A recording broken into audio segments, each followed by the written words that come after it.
Alright, greetings Kiss Nation. This is going to be a Kiss topic, and this topic is going to be focusing on some current Kiss news that everyone seems to be talking about. Kiss Army Things brought it up, Almost Human brought it up, and this is some interesting news, And the news is Kiss sells catalog, brand name, and IP. Gene Simmons assures fans it's a collaboration.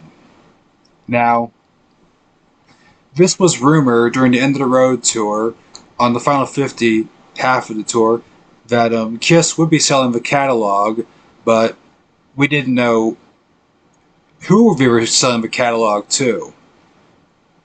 And even when it was announced during the tour, it was still a rumor. So I find it interesting that they sold the catalog and the brand name. I didn't really think they would do it when it was announced as a rumor. So I'm surprised that they did it. And I'll give you my thoughts and opinions on what I hope comes out of this after I read the article. So let's get into it. It's never really the end of the road for Kiss. The hard rock quartet have sold their catalog, brand name, and IP to Swedish company Pophouse Entertainment, the same company that is doing the Avatar thing in 2027. That's interesting that they sold it to them who's working on the Avatar thing. That's interesting. In a deal estimated to be over $300 million. It was announced Thursday. Okay. This isn't the first time Kiss has partnered with Pophouse, which is co-founded by ABBA's Bjorn Olivers. I may have just butchered that. I'm sorry. When the band's current lineup, founders Paul Stanley and Gene Simmons, as well as guitarist Tommy Thayer, drummer Eric Singer, took the stage at the final night of the Farewell Tour in December at New York City's famed Madison Square Garden. They ended by revealing but digitized avatars of themselves. The cutting-edge technology was created by George Lucas Special Effects Company, Industrial Light and Magic, in partnership with Pophouse. The two companies recently teamed up for ABBA Voyage show in London, in which fans could attend the full concert by Swedish band in their heyday. Okay. Buy their own digital avatars. Okay, what does it have to do with Alright. The way in which Kiss avatars will be utilized has yet to be announced by Pophouse CEO Per Sundin says fans can be accept a biopic, a documentary, and a Kiss experience on the horizon. Well, that's cool that we are expected to be receiving a biopic and a documentary and a Kiss experience. Whatever you mean by a Kiss experience. An Avatar show is scheduled to launch in the second half of 2027, but don't expect it to look anything like ABBA Voyage. Sundin told the AP and fans can expect it to kick off in North America. So they're expecting to have the avatars do like a tour. What am I supposed to understand from this reading? It's supposed to be like a tour.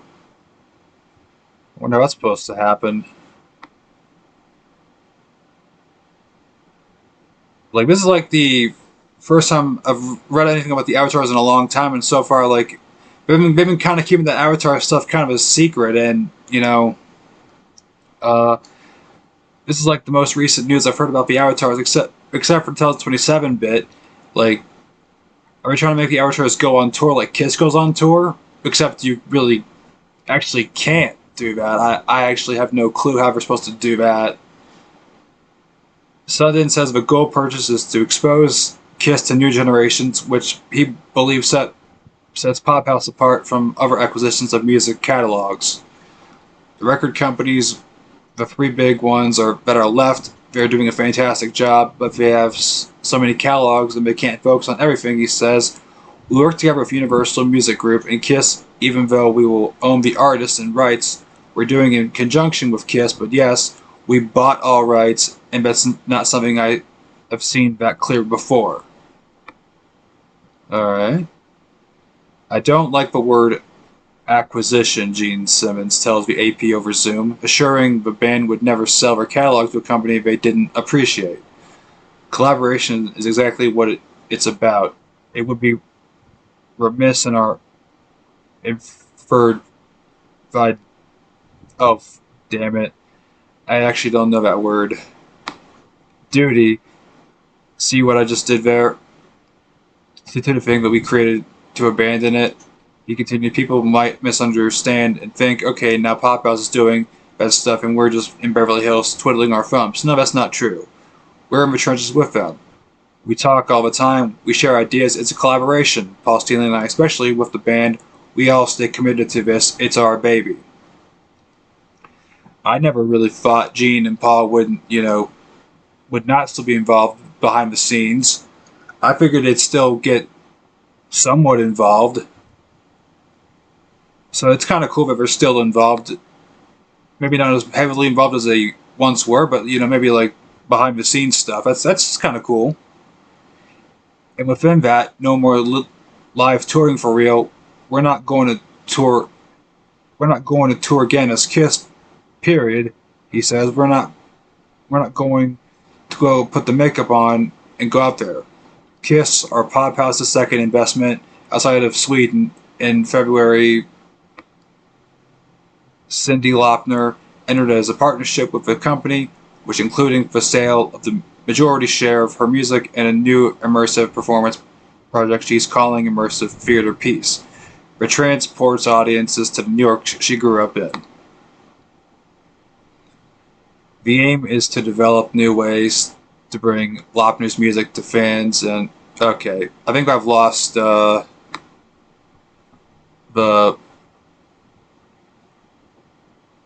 point of that article. Okay, so anyways, Kiss sold the catalog, and I'll give you my hopes on what will happen. Okay, so they sold the catalog to Pophouse, the same people that made that are behind the scenes on the avatars, which is cool. I can get behind that. They're going to do something with Pophouse for the avatars, but it's going to be in 2027, so why not? So sell your catalog to Pophouse. So here's what I hope that Pophouse does do. If they're already planning to do like a biopic, a documentary, and something that they're calling a Kiss experience, which if it's not the avatars, then what is this Kiss experience that they're also adding? But okay, but here's my hopes. But I pretty much share with a lot of other people. Obviously, we won't like the box sets. And I'm hoping we do get more off the soundboards, because apparently when they were kind of like doing the touring, they've kind of like abandoned the off the soundboards, because for the most part, the off the soundboards were cool. I enjoyed them. The off the soundboards were cool, excluding the Virginia Beach one. That was one I could pass up on. But I liked the Tokyo one, even though that soundboard already existed in the circuit. I did like the one with Mark St. John, the Poughkeepsie one. I did like the Donington one, and for the most part, they were cool. I liked them, and it was kind of a bummer when they just kind of didn't make any more after the Mark St. John recording, because I felt like that was something they could have just kept doing. Now, it still is continuing unofficially, but I would like to have seen Kiss make some more. Excuse me, I feel like that's something that Kiss could have just done. Even now, like there are some ones that I look and I feel like Kiss should make these an off the soundboard one. I've given plenty of examples in previous Kiss topics that Kiss should put out for off the soundboards, and I feel like they would be perfect candidates. I mean, I always use the Anchorage one as an example. I would give friggin' Brisbane, Australia. If they want to go back to the Rock the Nation tour, do Brisbane, Australia. I also will be adding another one to the list. That would be it's in Japan. It's a 2006 show from Japan. And another one that I'd be adding to the list would be like one from the Hit and Run tour, where this is a real interesting one. If they put it on a soundboard, where it's just Gene, Tommy, and Eric Singer. Paul is not playing on this show. That would be a real unique thing to have on a soundboard. Like if they wanted to do that one. So yeah, that's what I think. But yeah. So as far as my opinions on who they sold the catalog to, I think they chose the right people to do if they're already in business with Pophouse. But I just hope we get more cool stuff that Gina and Paul were giving out, but they kind of dropped it at just kind of suddenly. So yeah, that's kind of all I got to say. Hope you guys enjoyed this topic. I want to know what you guys think about this. What do you guys think about Gene and Paul selling the catalog for basically it's worth $300 million? That's impressive to me. I want what you guys think.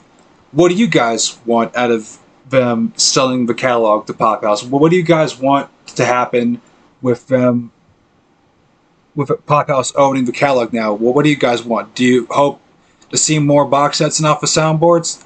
Let me know. Until next time, I'll see you around. See ya.